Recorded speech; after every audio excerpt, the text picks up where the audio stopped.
रिश्तों की अग्नि परीक्षा। पिछले एपिसोड सो में रही थी और उस और पीठ मोड़े विनायक सो रहा था। कसक अपने हाथों में लगी मेहंदी छटकने की कोशिश कर रही थी। सोचा था तुम्हारी नाम की मेहंदी लगाऊंगी अंबुज, पर ये तो मैं समझौते की सुहागन बनकर रह गई हूँ। मुझे माफ करना अंबुज, मुझे माफ करना। खून से सने हाथ लिए तूफान को चीर अंबुज अपने घर पहुंचता है और किवाड़ों पर खून के हाथ की छाप लगा देता है। कसक आओ भी, आओ तो कसक। अरे बाबा क्या है? और अंबुज कसक को अपने घर के किवाड़ के सामने ले जाकर खड़ा कर देता है। वहां पड़ी रंग की बाल्टी में दोनों अपने हाथ रंगते हैं और एक साथ अपने हाथ की छाप दरवाजों पर लगा देते हैं। ये हमारी दुनिया है कसक, यहाँ हम तुम इस पूरे जहान से छिपकर आकर रहने लगेंगे। हाँ अंबुज, तुम्हारी बाहों की गर्मी मुझे हर सर्दी में राहत देगी और इस घर की मजबूत छत हमें हर तूफान से बचाएगी। कसक अंबुज एक दूसरे के चेहरे को थामकर गले लगते हैं। उधर आंसुओं के सिवा अंबुज और कसक के हिस्से में कुछ नहीं आया था। अंबुज अपना बस्ता पैक करता है और घर बंद करके तूफान में ही कहीं चला जाता है, शायद कसक की जिंदगी से बहुत दूर, बहुत बहुत दूर। अगले दिन कसक सोकर थोड़ा लेट उठती है। तभी उसकी देवरानी संतोष खी खी खी करते हुए उसके पास आती है। वो जीजी, मुझे उठने में थोड़ी देर हो गई, माफ करिएगा। पर संतोष उसके पांव छूती है। अरे नहीं नहीं छोटी भाभी, आप मुझको दीदी क्यों बुला रही हैं? आप तो मेरी जेठानी हैं, मुझ पर हुक्म चलाइए ना। कसक को संतोष के ऐसे सपोर्ट करना अच्छा लगा और वह कसक से आगे कुछ कहती कि तभी दरवाजे के बाहर खड़ी मालती संतोष को इशारा करती है। ये माँ जी ऐसे इशारे में क्यों बात कर रही हैं? अंदर आइए माँ जी। नहीं, मैं अशुद्ध हूँ, एक विधवा सुहागन के कमरे में नहीं आ सकती। संतोष, तू ही पूछ इससे। जेठानी जी, और कल रात कैसी बीती? विनायक भाई साहब ने प्यार दिखाया अपना या नहीं? कसक को थोड़ा असहज महसूस होता है। वो कल रात जब वो अंदर आए तो विनायक कसक के करीब जाकर अपना तकिया उठा लेता है और बिस्तर की दूसरी ओर जाकर करवट मोड़ सोने लगता है। घबराओ नहीं, तुम्हें घर की बहू, बच्चों की छोटी माँ और परिवार की छोटी ठाकुराइन बनाकर लाया हूँ। मेरी वासना मिटाने का सामान बनाकर नहीं। तुमने ये शादी एक समझौते से की है, तो तुम्हारा काम है मेरा घर परिवार बनाए रखना, बाकी मुझे कुछ नहीं चाहिए। कसक जिसे अब तक राक्षस समझ रही थी, वह विनायक असल में मन का अच्छा निकलता है, ये जान वह रोते हुए सो जाती है। हाय मोरी मैया, मतलब कुछ नहीं हुआ कल रात? जी नहीं जीजी। सत्यानाश, ठाकुर के घर में घर की आई बहुएं अपने पति को प्यार देने से कभी नहीं चूकती हैं। संतोष को देख, शादी के पहले साल में ही 2 जुड़वा बच्चे और 5 साल में 2 और बच्चे करके ठाकुर परिवार के बीच का नाम ऊंचा किया है। माँ जी आप भी ना, सब ऊपर वाले का आशीर्वाद है। आज सब विदेश में पढ़ रहे हैं जेठानी जी, वो कुछ ऊंची वाली पढ़ाई करने गए हैं विलायत में। हर हफ्ते वीडियो कॉल भी करते हैं मुझको। सब ठाकुरों का रुतबा है। तुझसे पहली वाली बड़ी बहू शादी के 5 में ही एक लड़का एक लड़की पैदा कर चुकी थी, पर पता नहीं उसके बाद उसके घर को कैसा घुन लगा। परसों तक वो एक भी बच्चा और नहीं कर सकी। और माँ जी आप? कसक ने हिम्मत करके पूछा। तब मालती ने उसे घूरा। वह कुछ बोलती कि तभी संतोष जवाब देती है। माँ जी ने तो बहुत सारी फौज पैदा की थी ठाकुरों की, पर जंग लड़ने से पहले ही एक एक कर सब शहीद हो गए। ले दे के बचे मेरे पति और एक तुम्हारी। एक बहन है, वो भी विदेश में सेट है, बेचारी माँ जी। संतोष, खड़ी हो, ये बाकी काम कौन करेगा? और लड़की तुम सुनो, ठाकुरों के घर में आई हो तो थोड़े नियम कानून जान लो। पति तुम्हारा है तो रिझाना भी तुम्हें ही पड़ेगा। आज फिर कोशिश करो, जल्दी मुझे तेरे पेट में छोटा ठाकुर चाहिए। माफ करना माँ जी, पर अगर लड़की हुई तो वो कभी ठाकुर नहीं कहलाएगी। लड़की हुई तो पल लेगी किसी कोने में 2 टुकड़ों में, और फिर ब्याह देंगे उसको भी, जैसे मेरी बेटी को भेज दिया कहीं। वैसे भी ऐसे ही होता है बड़े परिवारों में, यही ठाकुरों की शान है। कसक के तो होश ही उड़ गए थे। मालती हंसते हुए वहां से चली जाती है, पर कसक बार बार मालती की ही बात सोच रही थी। तभी उसका ध्यान एक बात पर जाता है। इन्होंने बताया कि विक्रांत की एक बहन भी है, मगर मुझे तो किसी ने भी नहीं बताया इस बारे में। आखिर कहाँ है वो? कसक नहा धोकर तैयार होकर प्यारी सी बनकर बाहर आती है। आज उसका पहला दिन था, तो वो पूरे घर का चक्कर लगाकर देख रही थी। तभी विक्रांत उसके सामने आ खड़ा होता है। हेलो छोटी माँ।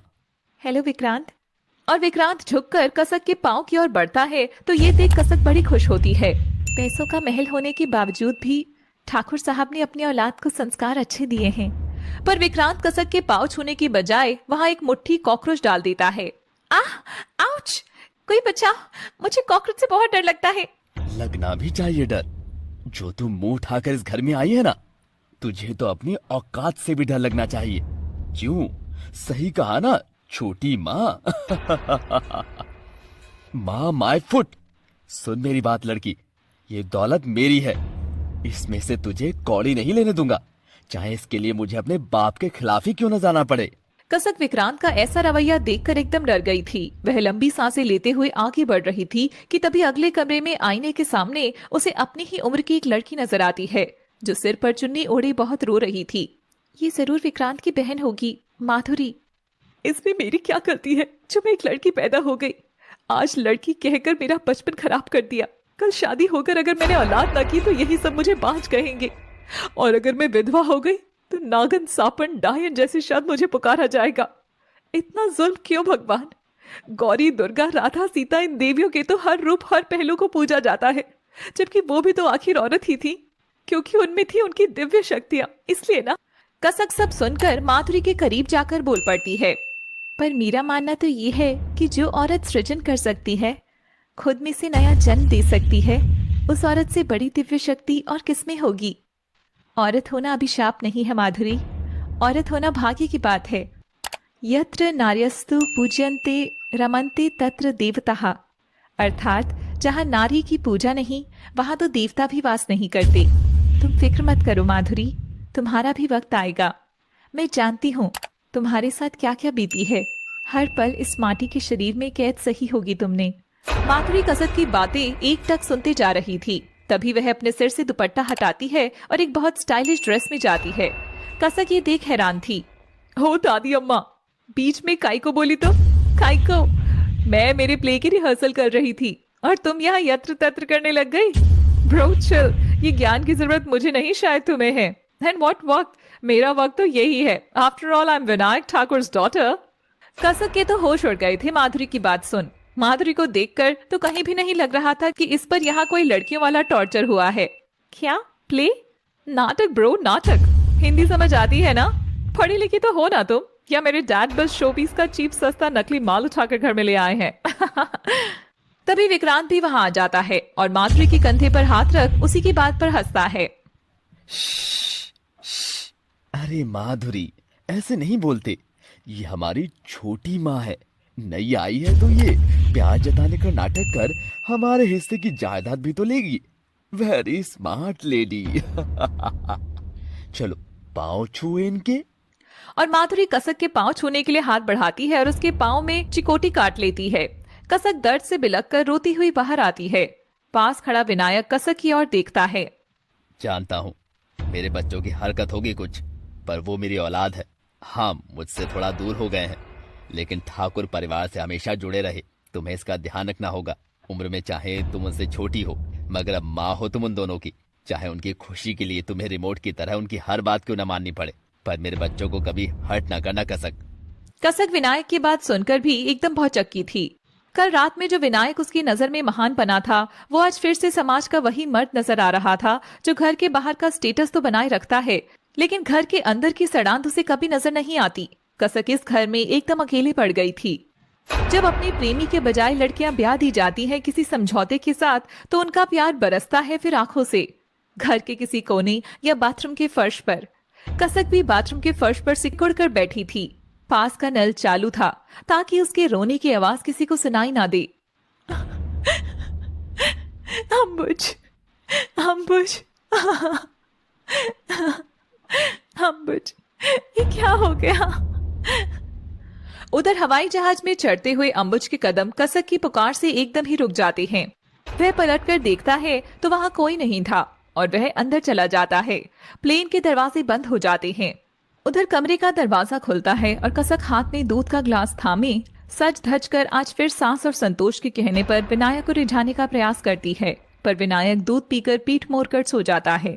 अगले दिन संतोष और मालती आकर उसे फिर वही पूछती हैं। जेठानी जी, कल रात कुछ हुआ या नहीं? नहीं जीजी। देवरानी है वो तेरी, संतोष बोल इसे। सब कुछ हम ही सिखाए क्या? अपने घर से कुछ सीख कर नहीं आई क्या तू? चल संतोष, इस घर में बड़ों की बात कोई नहीं मानता। एक पति नहीं संभाला जा रहा इससे। मेरे टाइम में कोई सिखाने वाला नहीं था। मुझे अपने पति का ध्यान रखना तब भी 8 बच्चे जने मैंने। कोई तुम लोगों की तरह 5G से डाउनलोड नहीं करे। पर आजकल की लड़कियों को बच्चों के नाम से फिगर याद आता है। सुबह पहले खुशखबरी सोची थी पर नहीं। संतोष, चल रही है या नहीं यहाँ से? जी माँ जी। हाँ, 8 बच्चे? हाय दैया, सही कहा, बच्चे तो माँ जी आपने 5G की स्पीड से ही किए हैं।